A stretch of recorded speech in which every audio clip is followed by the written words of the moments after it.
Hello there, this is Big Benedict. We're playing Mission 17 of DMC4 on a Legendary Dark Knight difficulty.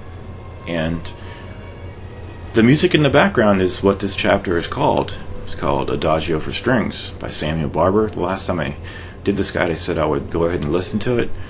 And I did. But now I want you to listen to it, so it'll be in the background. And hopefully YouTube doesn't be able to recognize it and then make me not have to not be able to monetize my video or something worse. But I don't give YouTube that much credit, and maybe it'll be my undoing someday when I'm playing all these opera songs in the background of a Saturday night. But I don't think YouTube can do it. So if it's pretty bold, isn't it? But I don't give YouTube enough. I don't think they can do it. So I mean, you've got my voice and the game, all the sound effects, the game music, and in the background, some faint music, which I will turn down a little bit.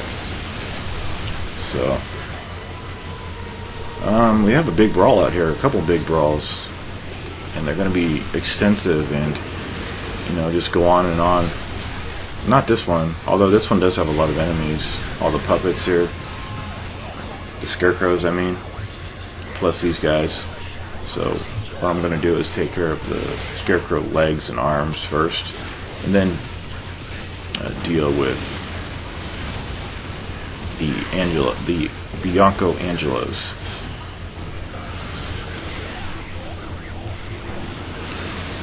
In my last guide, I also said that this game,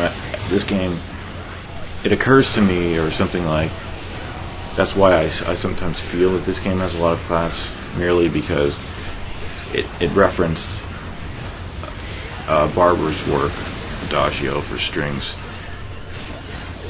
But just because you reference something doesn't give you class. But the way that this game is fine-tuned, and just look at the architecture here, the level of detail, the backgrounds, and even the street fight. It's just, you want to look at everything. And okay, so do I get this? Ooh, I got it. Very lucky. So that tune will actually stop in like 5.5 minutes, but I wanted to play it. Maybe I'll just keep hitting the repeat button. So we have to beat Dante one more time in the next chapter, but it's actually really easy when you're facing the destroyer. So that's when you're facing me, obviously, because I destroy everything. Now I had to do some extensive editing over here, because to me this is hard to get up here. Very hard. Wasted like 4 minutes trying to get up to that second one. And I've seen the Godfather Dictator go from the roof and land over there, and without any editing, because I can tell when people edit stuff when I edit so much myself. But this right here, I call this Blood Alley, something like that, because I do this, and this is the only enemy that spawns.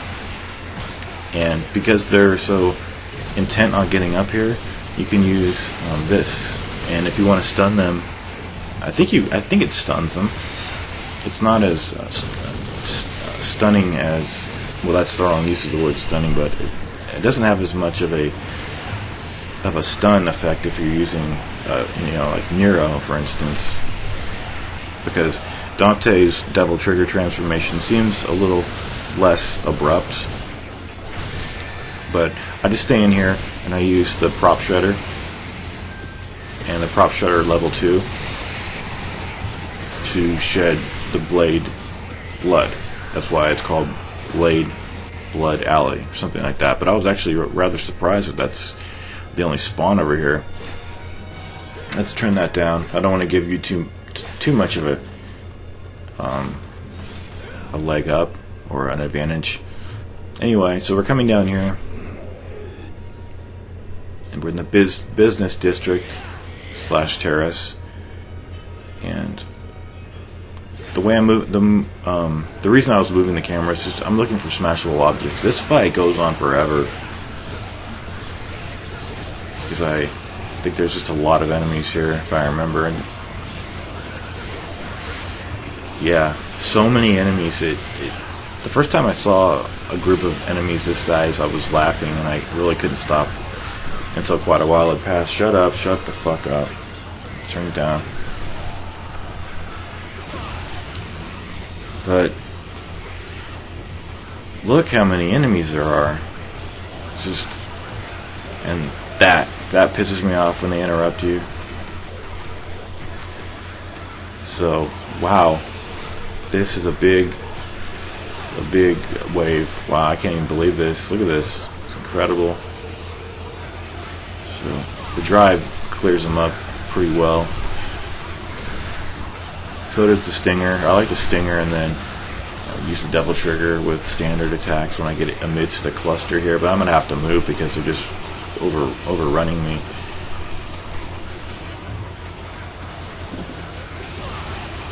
Okay. So we'll have to put that on repeat.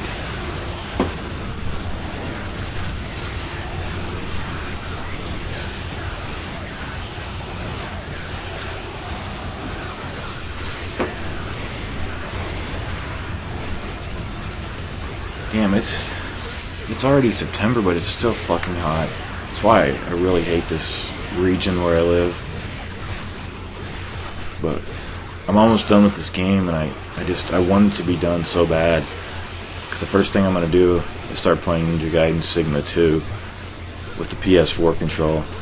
Because it now recognizes the PS4 control, and you don't have to use it as a Bluetooth device anymore. So it used to be rather a hassle.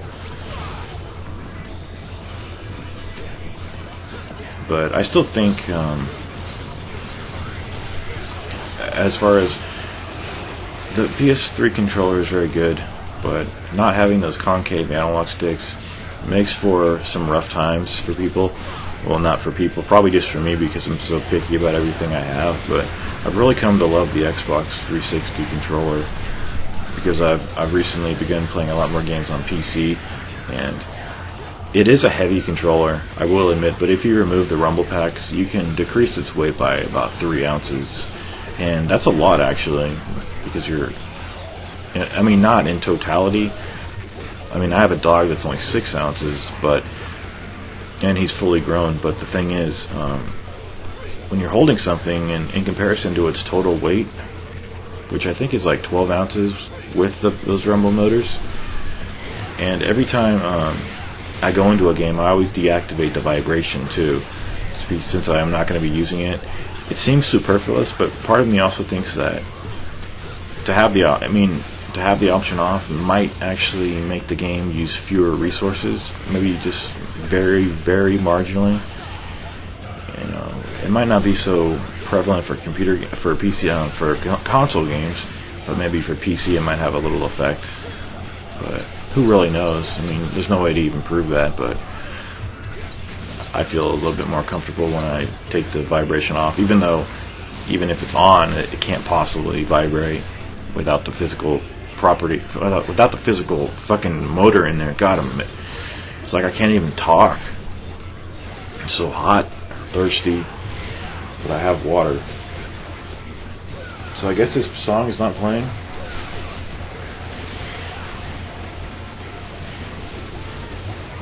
Play the fucking song. And then I said to myself, who would, if anybody was going to make a DMC4 guide, do you think anyone ever would put that music in the background that I'm doing now? The thought would never even occur to anybody because they don't, it doesn't seem like a lot of people on YouTube take that extra step that shows that people care more about just what they're doing.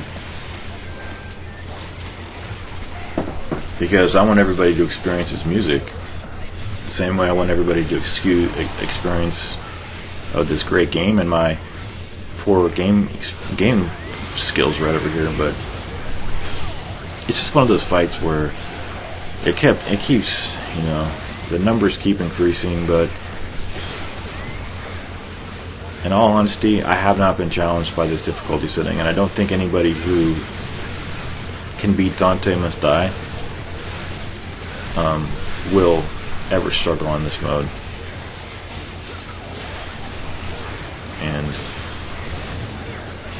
I don't know, it's just one of those things. I'm glad to have it.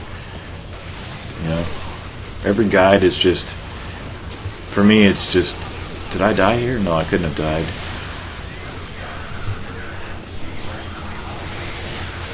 The more projects I do, the more I feel like the sooner I can play Ninja Gaiden 2 again. For instance, you know, I said to myself, you know, make 10 guides and then I can play Ninja Gaiden 2 again. Because I don't want this channel just to be Ninja Gaiden 2. I see it a lot on other channels with other games, like Dark Souls, the biggest offender. Like, I already hate Dark Souls enough, but to see a channel, look at this brilliant play on my part. To see channels that only focus on Dark Souls, when I like the person doing the commentary, like there's one guy called Foxio Games, and you could tell he's very intelligent, very sharp, but the only game he ever has on his channel is Dark Souls, and I couldn't be less interested about anything other than that game. So I don't patronize his channel, and I never will. I think it's patronize, actually, but I'm not talking about condescension. I'm talking about giving somebody my virtual business. So that's why I appreciate other channels that branch off.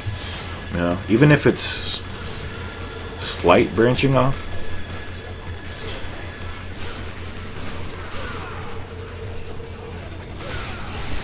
Obviously, some people might lament the fact that I don't cover first-person games, but at least I'm not just covering one game. That's basically what I was saying.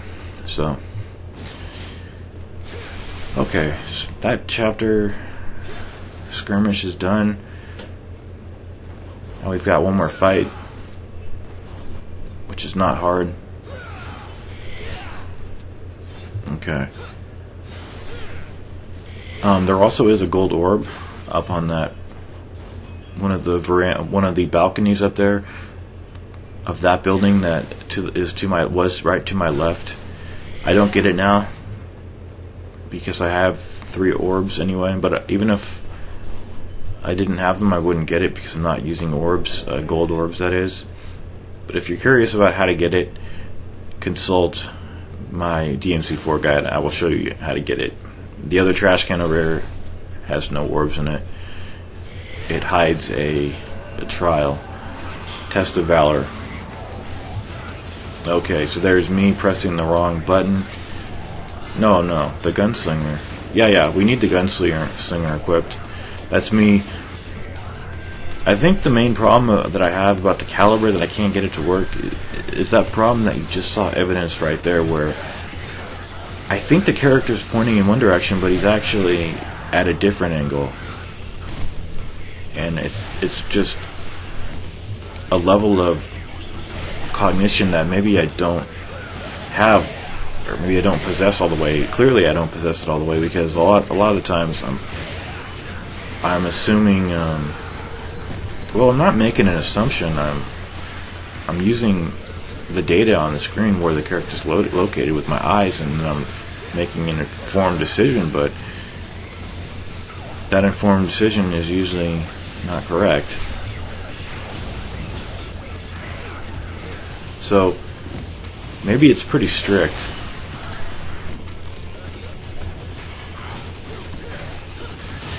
So we're just using that decloaking method. What?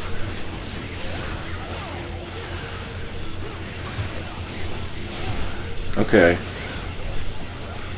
So now they went into Moonlight Sonata because it's on some playlist. So we're not going to be listening to that song anymore. And I use song loosely because, these guys are all going to kill themselves. I don't know why they do that. so sticking that guy with all those things, I don't know what they are. And just one more guy left, I think. And then we'll be on the boss. I'm not very good at him, quite honestly. But I'm going to be using the Real Impact because it's very powerful. And I'm also going to be switching to the sword. Well, there's a lot more guys left. Okay. What the fuck was I doing there? I was just messing around. Okay, so if this guy will sit still, we can get that guy down. And this guy's going to go down.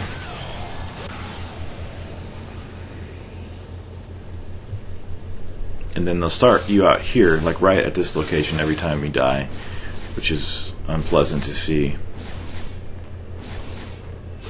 I did die a couple of times here. It's the same boss, but you're going to have to approach him differently because you're a different character now. And I'll have to fight him again in the next chapter because these games love to have repeat of boss sessions. So that always indicates he's going to grab you. But it's pretty easy to just jump out of the way when he's coming, especially if you know he's coming, then you have plenty of time to get out of the way. That is not a grab, that's just his sword attack. And then be wary of him when he goes into the middle of this place, which you saw in the first video because we were here fighting Dante, but now all this stuff is crumbled in here because we had some strife. Okay, so there's the throw. I got grabbed that time, but I canceled out of it. And then we're going to go up to him, and if he doesn't shove us away, we can do this move. That was a very weak one. That one was a little bit better, maybe.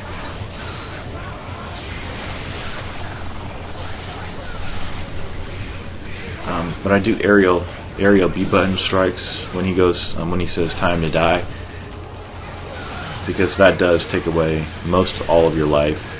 So when he's down like that, it's a little deceptive because he'll just push you away when he gets up. So it prohibits you from approaching him.